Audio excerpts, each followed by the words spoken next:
Okay. Yeah. Okay.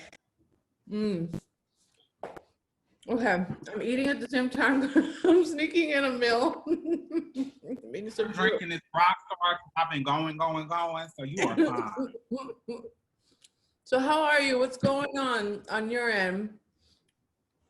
I mean, life, not bad life, but just things are going, doing nonprofit work, doing freelance writing, moving my t-shirt business along, and just navigating life in the South. It's very interesting and different, and it's been good though. It's been good.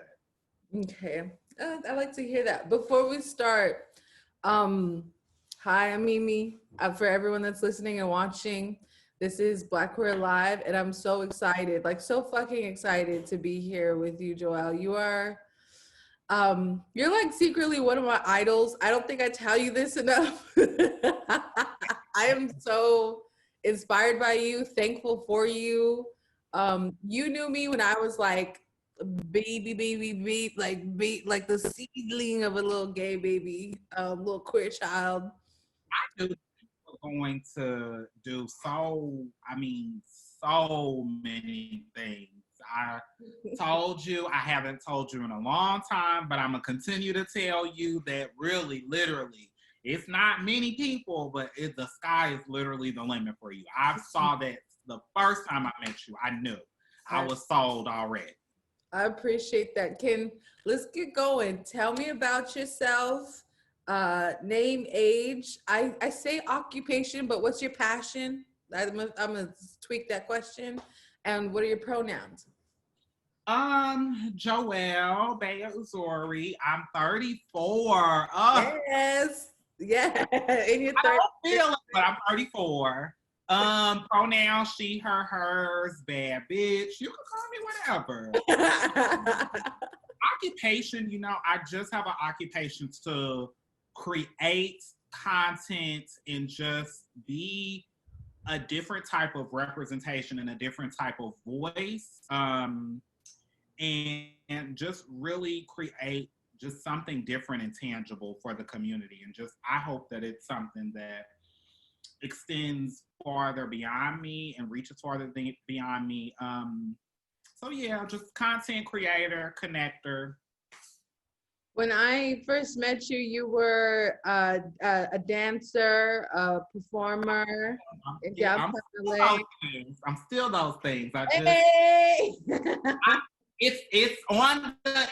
I'm removing it from the back burner. I have something coming up that I'm really excited about. You want to share with us what that is, or are you still I'm going to return back to the stage before the end of 2020. Oh wow! It's a definite thing. So okay. Yes. Okay. A little bit more context for people who may or may not know. I met Joelle DTLA back in 2013, 2014, somewhere around that. Somewhere around. Time is. That was a time. It was a good time, and I met you. You were a Mustache Monday girl. One of the best to ever do it, in my opinion. Thank you. And you had this amazing show that you were booking Black and queer artists for, and it was called Le Sex. It was. I always, just in general, both inside of my stuff and just, anything that I worked on, I always prioritize just artists, up and coming artists, really giving people a platform, because I knew what it was like to be a up and coming artist, to be a Black queer artist coming up in LA. And I don't think that people realize this, but LA is not pro-Black. It's just not within the community. And I think it was important for me to give a voice and be that voice that I didn't have. And I want to appreciate you for that, because at the time when I first started, I want to say one thing, like before we get going, thank you. If it weren't for that listic set, there would be no Mimi Tempestt. I am very conscious of that, and I move through the world with that in my heart. I don't believe it because you were always, and I sound like a broken record to you, but to the people, I've always said that Mimi Tempestt was a star. I said that I don't want to claim nothing, but I always said Mimi is a star. She's a diva, not the bad negative diva. I mean the diva like those old school divas that were multi-talented, that were just these big entities. I said that there weren't many of those in LA, and I said that you were that. You were that triple threat. You were that diva. You were that star. I always saw it. So if it wouldn't have been Le Sex, it would have been another show that you would have did, and you would have, because you just had this hunger and this drive that I saw a bit of me in you, and I was just happy and privileged to be able to give you that platform. I appreciate it. I really do. And to go back to the LA comments, you were one of the first people that were like, girl, this LA shit, these venues, these people that book the parties, you were the first one. And I was like, no, everyone's gonna love. And you were very honest about that, and I appreciate that. And I hope as people starting off anywhere in their ventures, you are gonna come along. You're gonna come along some rough patches, but it's that determination and that consciousness about the journey. And you made me aware of that very early on. One thing I could say about you as an artist is, one thing that I learned, because I'm a fan of yours. I am. I might be a distant fan. I might not, but I'm a fan. I've seen your work over the years. And the one thing that I love is that you push forward through the artistry. You find a way to push forward. And whereas I took a break because I was like, let me try out some other stuff, because LA it's not working. The scene and me as an artist, you push through. And that's one thing that I love, and you've been able to manifest some amazing things that you've done, whether it's music, performances, shows. I even did a pop-up show at one of your shows. Yes. One of literally the last time I performed was that time. Oh, wow. But that was the last time I performed. Yeah. Wow. Well, I'm looking forward to whatever you pick it up. That was 4 years. 4 years. When Honeybee hits the stage, it's over for all the hoes in the room, and people know.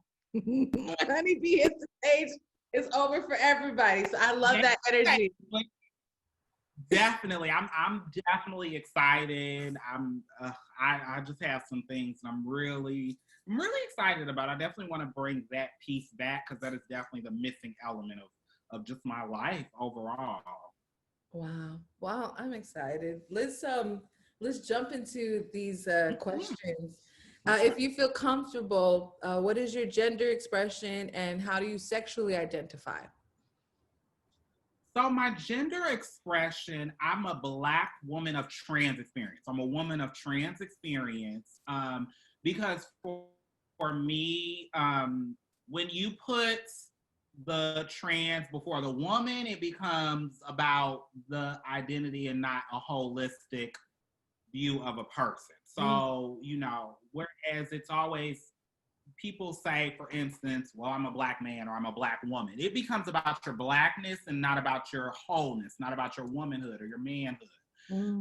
You're just a person that you're Black who happens to be a person. Well, no, I'm a whole person, and my trans identity is a part of my experience.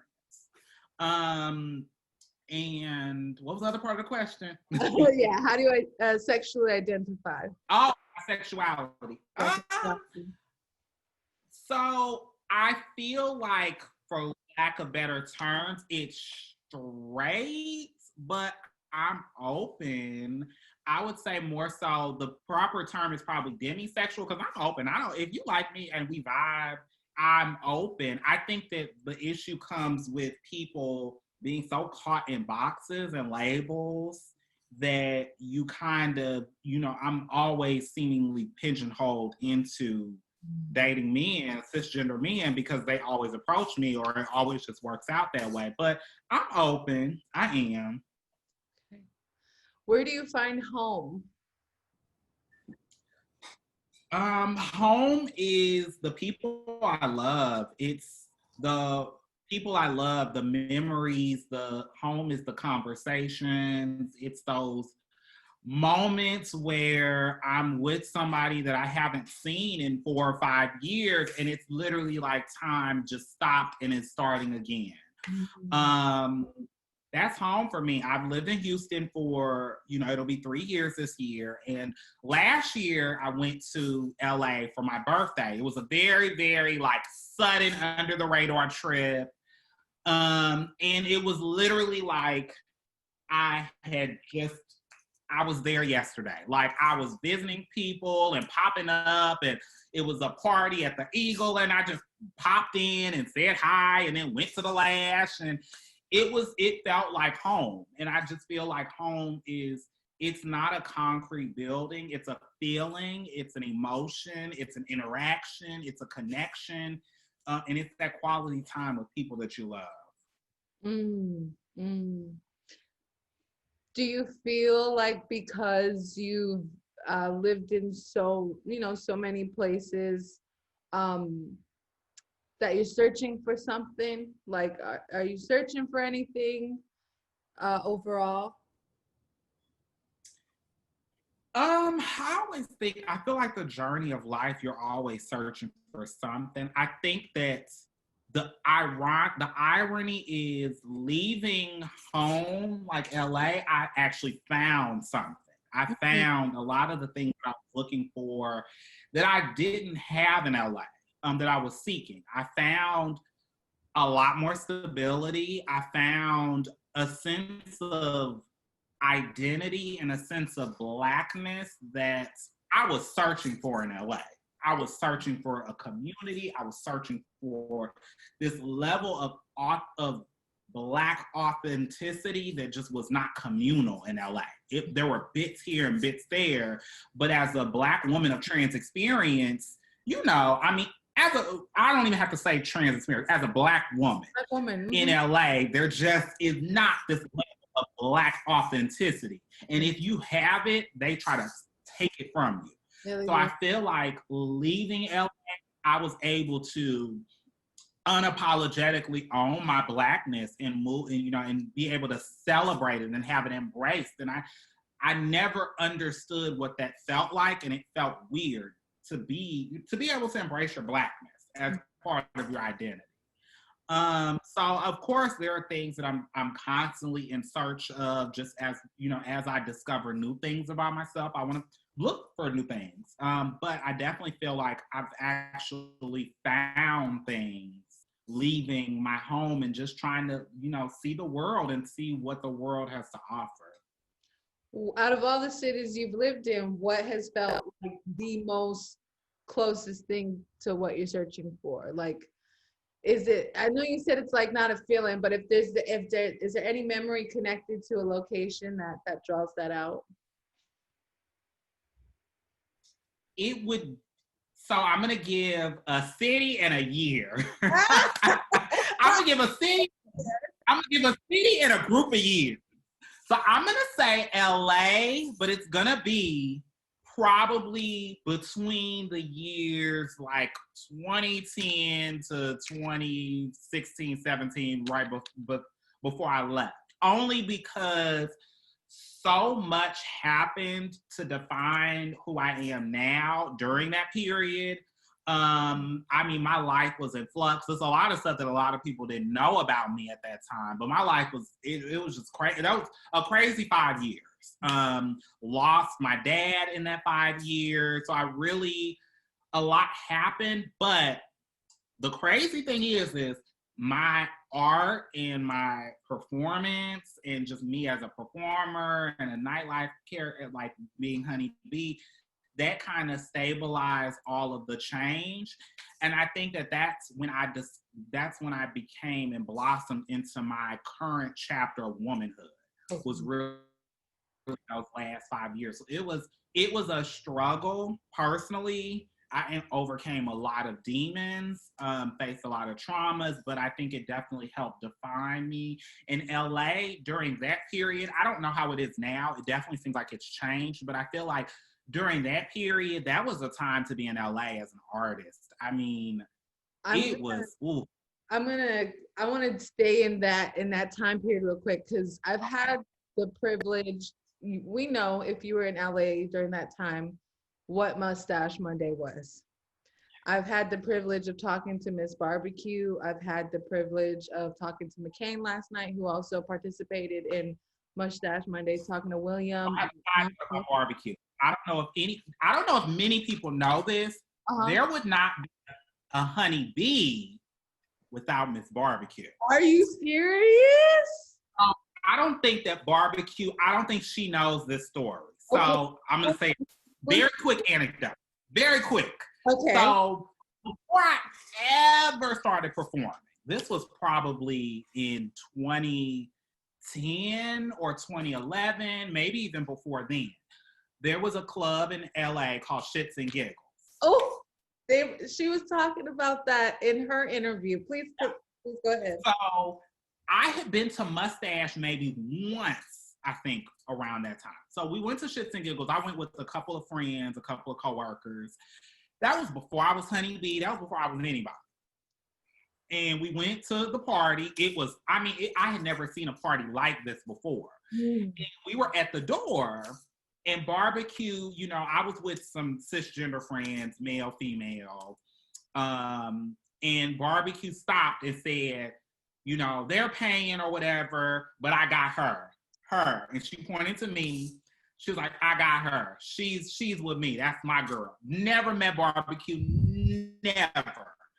And I didn't know anything about door people or anything. And I was just... hood politics. You know, because at the time, I felt like a ghetto girl from, you know, the hood, who I came to the hood in, you know, a hoodie, you know, I didn't see anybody that looked like me there. I wasn't dressed up. I wasn't glamorous. So Barbecue pointed at me and was like, you're with people, you're with family, and, you know, I got you, girl. And that was literally, I think if that experience wouldn't have happened, I wouldn't have tried to look more into the community. I wouldn't have tried to, you know, step more into it. So yeah, I don't think anybody knows that story though. Oh, thank you for that. Me and Miss Barbecue are very, very close. That's my sister. So hearing how she helped you and how you helped me, and knowing the history of that makes everything so beautiful. Makes everything so beautiful. Thank you. Thank you. Well, that part just kind of gave me chills. Let's talk about Mustache Monday. I wanna talk about the legacy of Mustache Monday. We are Mustache Monday Downtown Underground kids. And I feel like if you weren't in LA during that time, you really don't know what the fuck, you know, that was, but we know what it was. You really, really missed out on. Mustache is really at the top of a pyramid that just did, like, so many things came from Mustache. Yeah. What is your connection to that party, and what is your hope for its legacy? So another story. The funny thing is I rarely share my stories, and I have some very good stories just that really speak to the history and the legacy of the community. I rarely share them because I feel like I rarely get a chance to talk and relish, and, you know, it's so much goes on and so much history happens. But so there is, so I'm trying to think. So I went to Mustache a couple of times with some friends. I loved it. First time I went, I'll never forget, Josh played Diva. He played Beyonce. He played some other stuff. And I was at home. I had heard it and I was at home. I saw Raja perform. Phaedra did this amazing performance where she performed Vanity 6 lipstick. Like, I'm very visual. So, you know, Phaedra had the whole Vanity on stage. So I had never seen anything like this before. the Phaedrus type of drag, the Raja, the crowd, the music. So, you know, I was like, I have to go to Mustache. Like, it's the place to be. Yeah. So the one thing about Nacho Nava, rest in peace, Nacho, rest in power. He always did these one-off parties where he would throw like a party somewhere. So he did this party called We. I think it was at the Down and Out. So he did a party called We. And I went with another friend, and I had never seen anything like it. I mean, people. I'm gonna pause you real quick. It was crazy. It was absolutely crazy. Can you hear me? I can hear you now. Go ahead.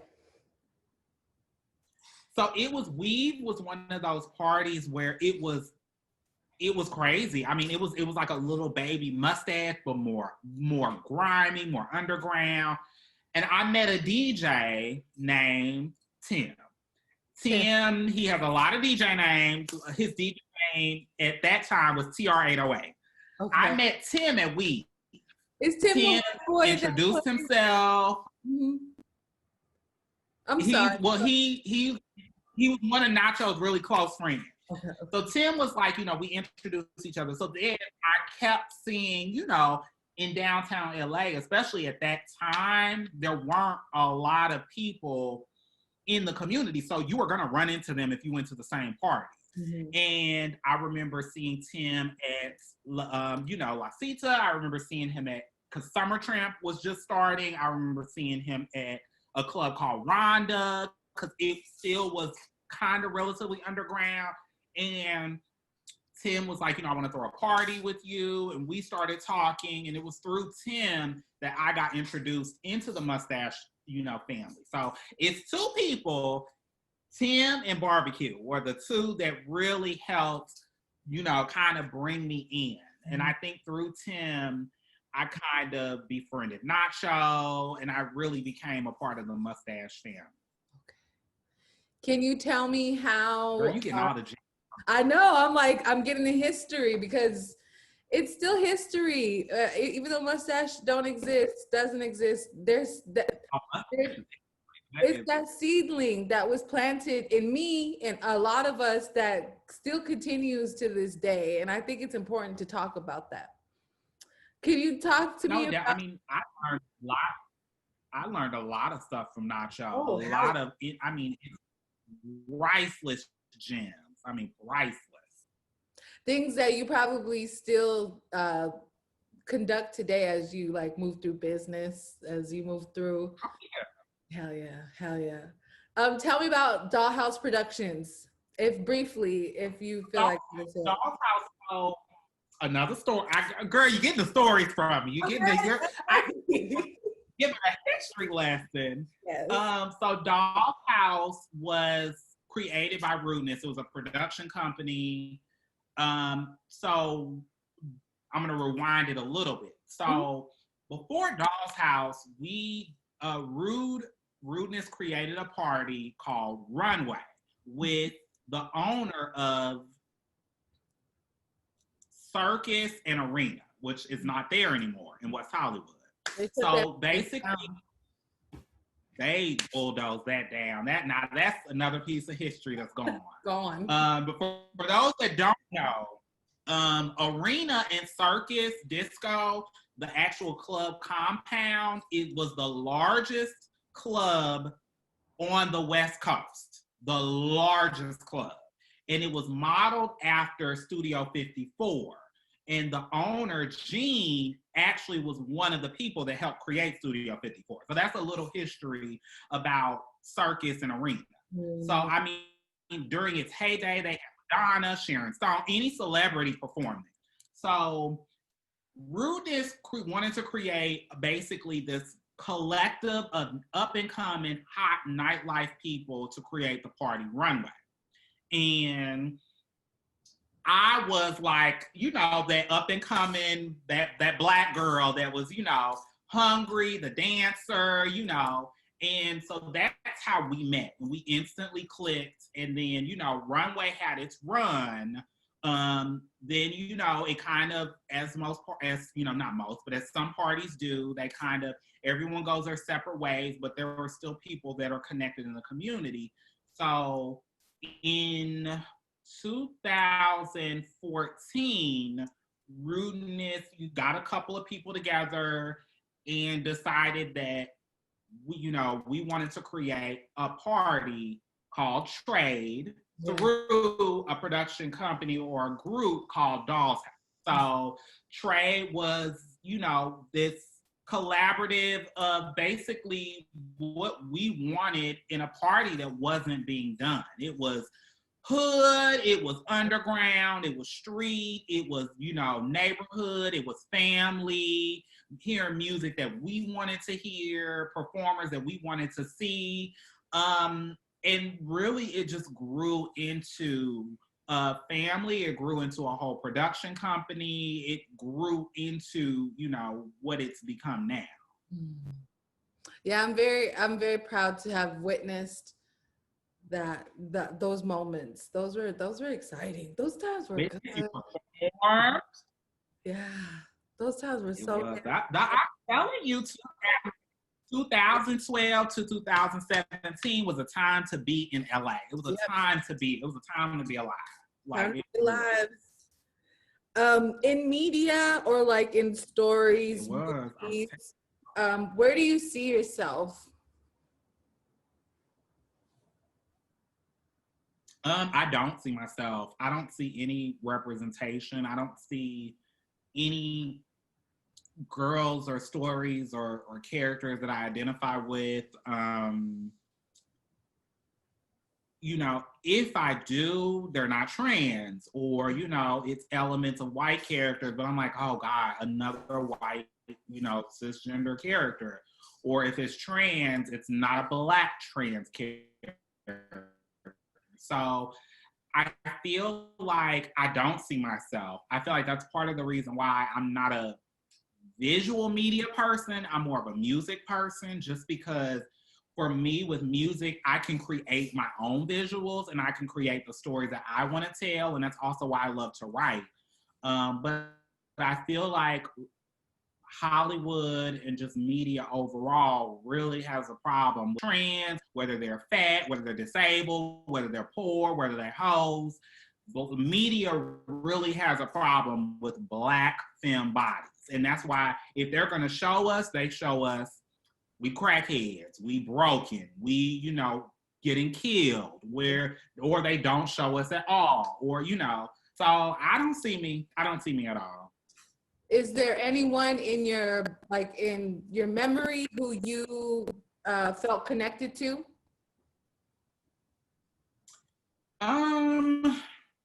Definitely over time, especially being an artist.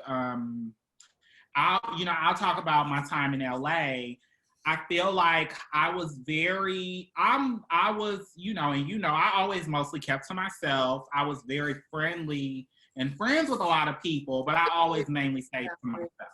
I'm very private. Always stayed to myself. One of the first people to kind of take me under their wing, per se, I befriended Barbecue because we were a part of the same community. And Barbecue, I looked up to Barbecue. Barbecue was this amazing performer who everybody loved Barbecue. Everybody loved Barbecue.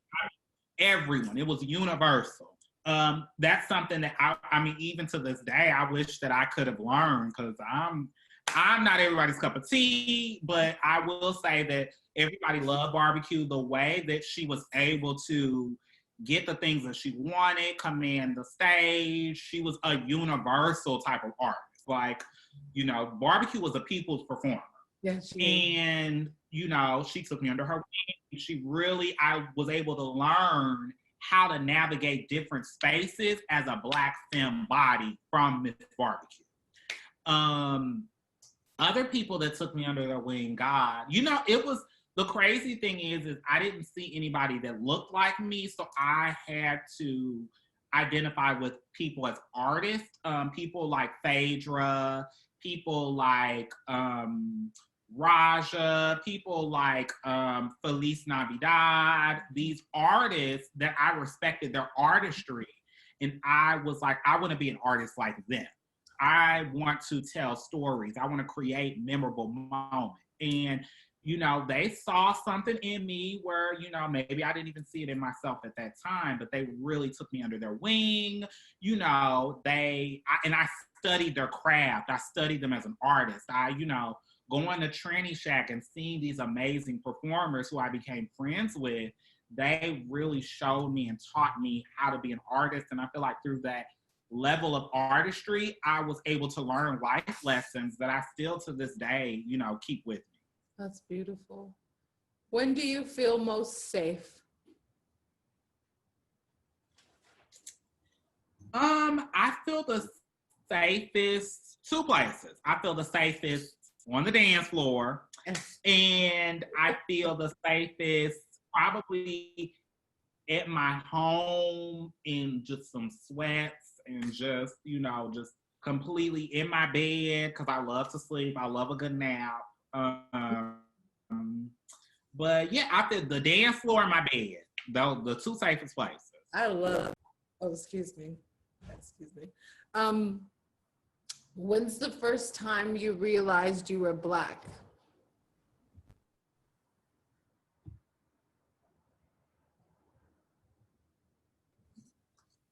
Oh, did I, can you hear me? Wow. Oh, you're breaking up. Yes, I can hear you. Okay, you can hear me now? Can you hear me? Yes. When's the first time you realized, ooh, okay, it's like breaking up right now. Hold up. Okay. Can you hear me now?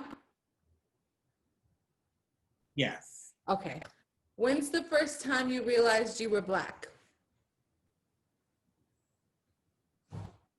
I think it was probably early on because I tended to because I was born in Germany and then I moved to Virginia. Both my parents were in the army. Yep, I was born in Germany, and we moved to Virginia. And I remember being in grade school, and it was just white people. Like, it was just white people in grade school. And I feel like, of course, being like in kindergarten, you don't know the concept of color. You don't know the concept of, you know, this other child is white. You visually see, especially through markers with like the adults, the difference. And that was probably the earliest memory. And then I also remember, you know, growing up and being in more Black communities and in more Black spaces as a young child, navigating, because I always went to predominantly white schools and then I would shift to predominantly Black schools, and just noticing the difference, noticing the way that I was treated. Those were probably the first times. It's almost like my Blackness, I noticed it because of having to navigate different spaces, different racial spaces. That's kind of how I started to notice it. When did you realize that you were queer or trans? I realized that when I was like 4 or 5. I'll never forget. So my first crush was Richard Grieco he did this spy movie. I can't even remember the spy movie. This was so long ago. This was probably like 1990, or it was something like that. And I just remember knowing that I was at that age, knowing I was in the wrong body, or knowing that something just was amiss. Something was not, I don't want to say not right, but just something was up. Something was up. I remember knowing that and just not knowing the language and how to express it and not being around necessarily affirming people. But I knew it and I said it and I used the language that I knew how to use. And even like in elementary school, I would describe what I would grow into, and it was never a male-bodied person. I remember writing, like we had an assignment and it said, what do you want to be, when you grow up? And I said, I want to move to California. And I want to be this femme-bodied person. That's basically what I was describing, but I was only able to use the language that I had. And this was in the 4th and 5th grade. So I definitely knew it very early on. It was just not having the language to fully say, okay, this is how I am and this is who I am. When did you feel comfortable enough or safe enough to start expressing your womanness? It was, in the Black community, we are taught that femininity we have this weird relationship with femininity. We are taught that femininity is less. We're taught that it's lesser than. We're taught that if you display any feminine traits, that you're less than. And I always, it was inside of me. I always knew that it was something that I was going to grow into or going to express. I just didn't know the road. The road wasn't as clear. When I went to college in Long Beach. I went to this small fashion design school called Brooks College. And by college, I was already androgynous. I was very androgynous and, played with the spectrum. But I just wasn't comfortable with the identity and the labels and the boxes. I just wanted to be fluid. And so in college, one of my best friends that I met there, her name is Kalia. And she is a woman of trans experience.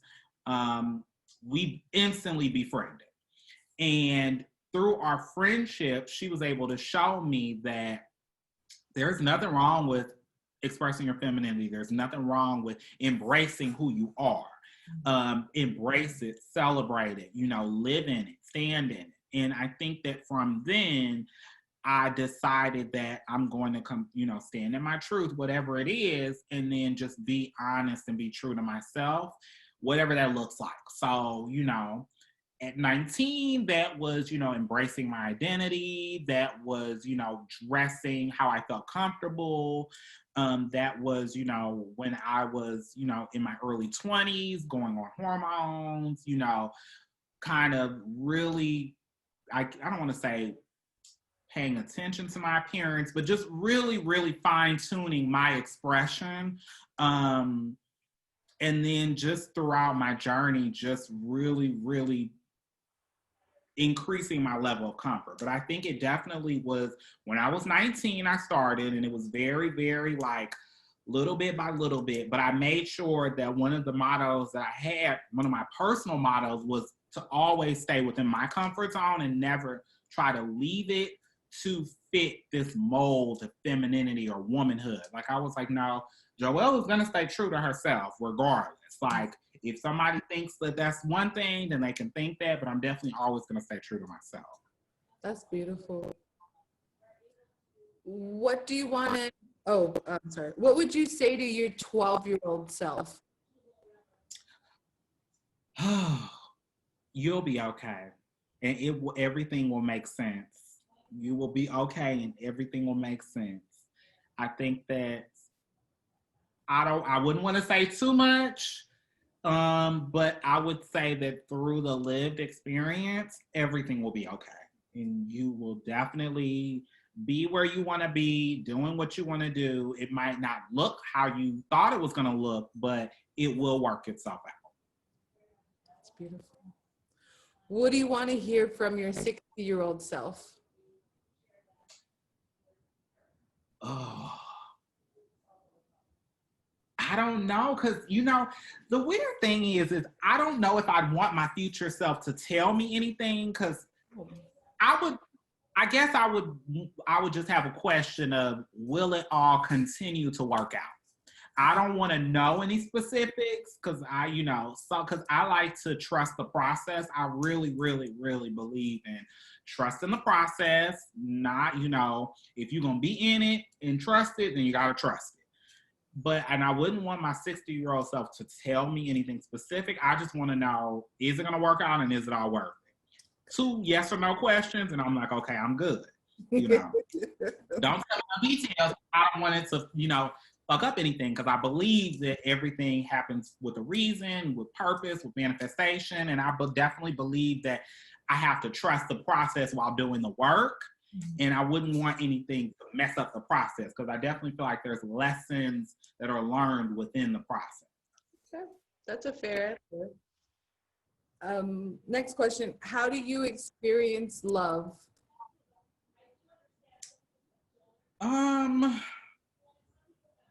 I experience it. It's different with different people. It's different over time. My experiences have changed. I know that I'm learning now through therapy, through self-accountability. I'm learning how I need love. And I'm also learning to ask how other people receive love and what's the best form for them. And that's not something that I always knew how to ask, or if even that was even a question. For me, I experience love through quality time, through really spending time with the ones that I love. I feel like time is so valuable. To me, time is the most valuable thing, because we only have 24 hours in a day. And I feel like if I'm giving my time, especially that quality time, that's showing that I really do love you, and it's a form of my love and expression, or we're spending time together doing things that we love. To me, love is time. So I definitely, that's the currency of love that I exist in, but I also am trying to learn to be in a place where I can meet people halfway and learn how other people receive love and what's best for them, and then kind of making sure that I am aware of it and I'm giving them the type of love that they need. Can you tell me about what you're spending your time on? I noticed you've been writing a lot, and you have your t-shirt business. Tell me about that. I'm freelance writing. Writing has always been a passion of mine since I was younger. I think that for a long time, I didn't think that I could do more than one thing, or I didn't know what that looked like, because I didn't see anyone around me doing different types of things and creating different types of content, and it being sustainable, and being in a community that cultivated that as a Black woman of trans experience. And to me, it's important and imperative to write, because I want to be able to tell stories that aren't being told, give points of view that aren't being given.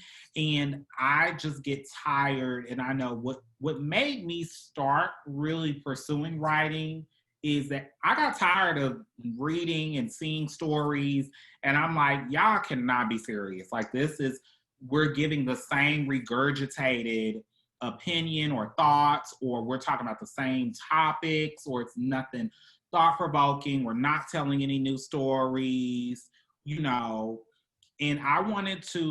I began writing because I wanted to control the narrative. I wanted to control my narrative. I think it's important that representation matters. And that's always been a part of why I've created content and created opportunities for myself, whether it's a performance or I put on a burlesque show. I think that representation is important. And I think that we have to control our narrative, especially as Black femme bodies. For so long, everyone wants to control us, whether, they control us raising, birthing and raising kids. They want to control what we're wearing, how we're expressing it, or, oh, y'all can be sexually provocative, but unless it's through a man or through somebody else's control, we don't want it. So I think it's important that we control our narrative, and we are changing the narrative.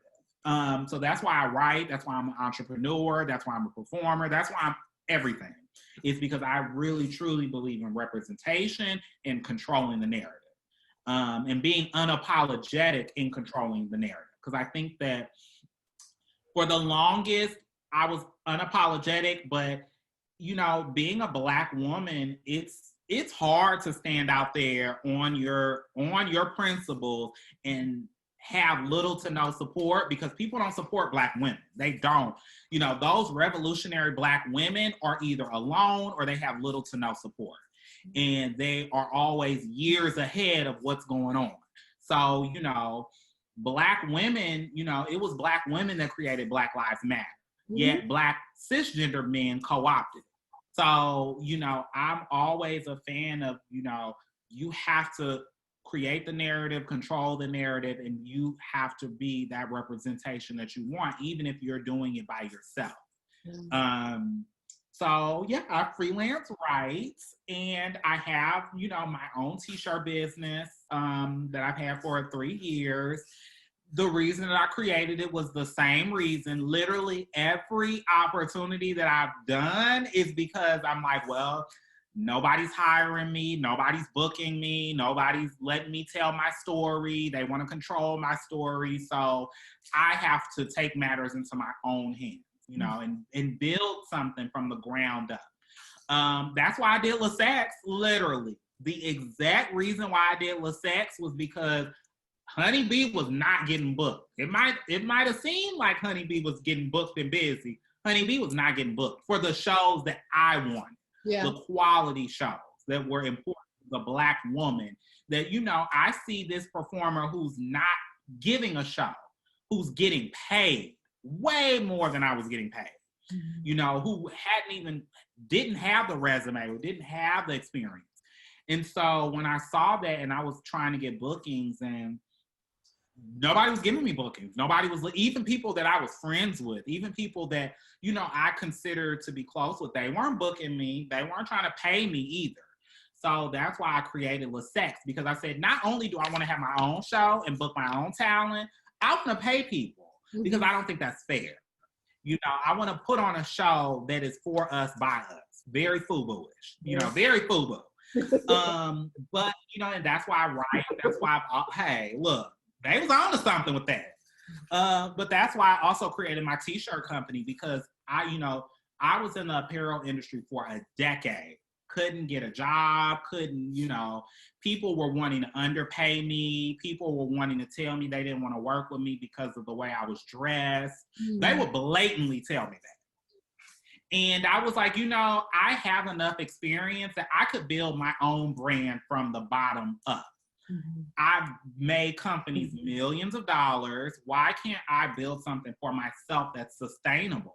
You know, it might take longer, but it's mine. Nobody owns it. I can do whatever I want. You know, I can, you know, hustle and grind, and, you know, it's not going to be easy.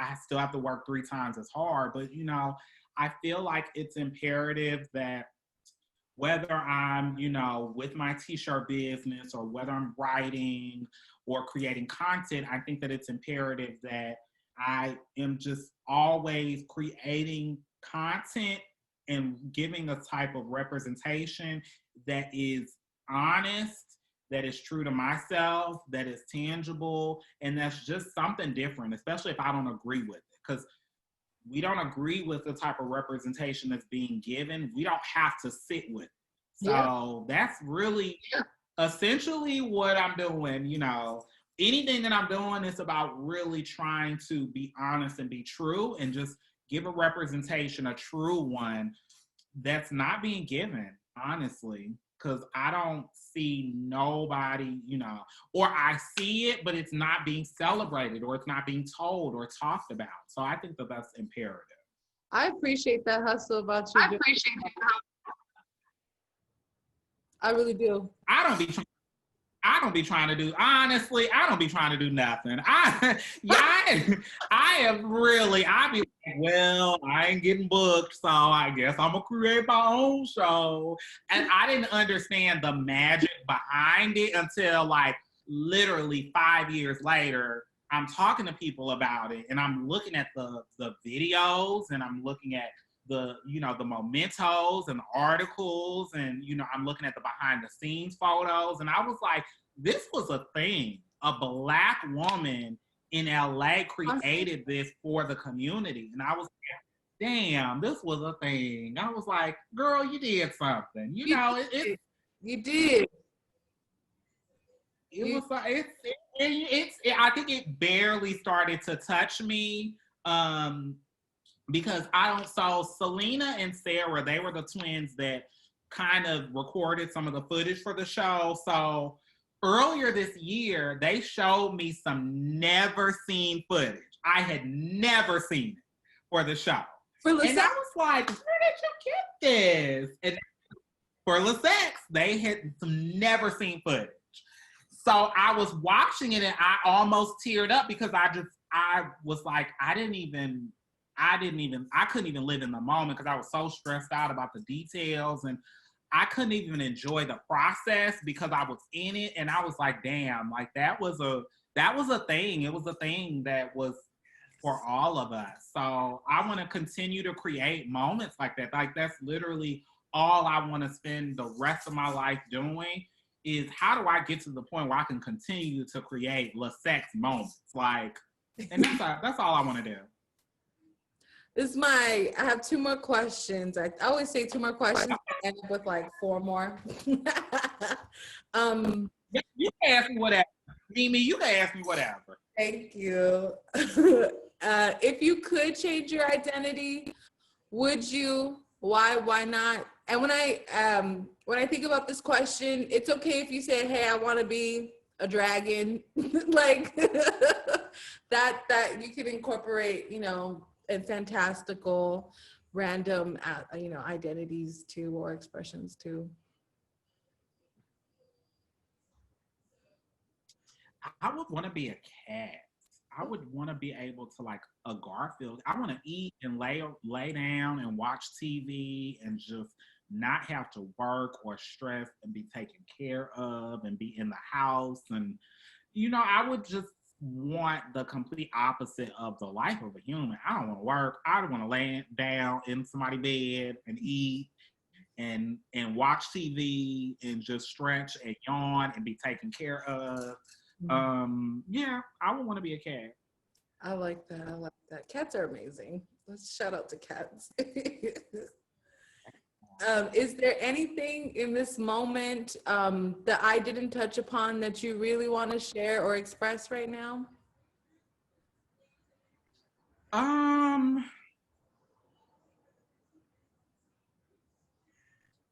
I think the one thing that I wish that I, you know, and it was what it was, but really truly embrace, and if you can, live in those moments that you are experiencing, because you don't know, as an artist, as a creative, those moments that you're creating, you don't know what impact it'll have. You don't know what you're actually experiencing until, you know, you're remembering it in retrospect.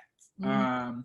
I think that all of those times, that mustache, all of those parties, all of those things, I feel like they're gone, which is weird because it's a whole Black Lives Matter movement now. And I feel like LA has gotten more white, but I mean, it's neither here nor there. But I feel like living in those moments and really enjoying them, and really, really just, whether it's journaling, taking pictures, writing about them, but capturing those moments too. I think it's important that as we are, you know, changing the narrative, we tell the stories. We are, you know, we're becoming those, you know, those people. We need to become the storytellers and not let people tell our stories. We don't need a cisgender white woman writing about Paris is burning when we could write those narratives ourselves and they're true. And, you know, so I think that that's the most important thing. I wish that that was something that I would have And I mean, I'm always about a good time. Joelle and Honey Bee is always going to be at the party when she's there. But I definitely think embracing those times, because you really never know, especially now, when somebody's going to be gone, when, you know, you were just with somebody and it could be somebody that you saw, that you always see at a party. Yeah. And you find out that they passed away or they're gone, or, you know, this party that you love that was your outlet is no more. So I think that really embrace and celebrate those times and really capture them and really truly live in your art and really truly let your voice be shown. Thank you for that, Joelle. Thank you. You're welcome. I'm gonna give you a little something. I'm gonna give you a little nugget. And just to add on to that, that was my intention. This is my intention of creating Black.Queer.Alive. I noticed every time people talked about Blackness and queerness, it was always from cisgender men saying some homophobic, transphobic shit. And it's just like, we need something that's going to tell our own story. We need something that's going to create an incision on where the story even starts or begins. So it's important for me to create like this collection of stories, this archival body where people really just get to share the shit and say the shit that they want to say. So I'm blessed. I feel very blessed that you took part in this. Like I said, you are one of my idols. I look up to you. I'm thankful for you because you believed in me, Tempestt, when that wasn't even a thing. And this moment is very special for me. It was always a thing. It was always a thing. The train was always going. I was just one of the first ones that got a ticket. Yeah. The train was already going. It had already left the station. I just grabbed the first ticket and hopped on. You know, it was me, Tempestt was always a thing. That's what the people don't know. It's just that, you know, some people were early on the train, you know, and I'm thrilled and I'm thankful that you let me be a part of the project. I'm excited to see all the work that you're doing. It's truly inspiring to me that you are continuing to make content and you're continuing to work and create art. It's inspiring. It's motivating. It's inspiring. You know, you never know who's watching and who's inspired. So thank you for continuing to do that work. Because I know how hard it is. I know how hard it is to be Black and femme in LA as an artist and to push. And, you know, you want to control your artistic talent and your creativity, and you know, you don't want to compromise, and you're getting pushed back. You're not getting the bookings. You know, people screw you over. I know. So thank you for continuing to persevere, because I know, trust me, I know. And I gave up because I was like, you know, at a certain level, I couldn't. But it's just such a relief to see you really continuing to do the work that you love and continue to control the narrative and do that. So thank you. And thank you for letting me be a part of it. Thank you. All right, I'm gonna stop the recording right here.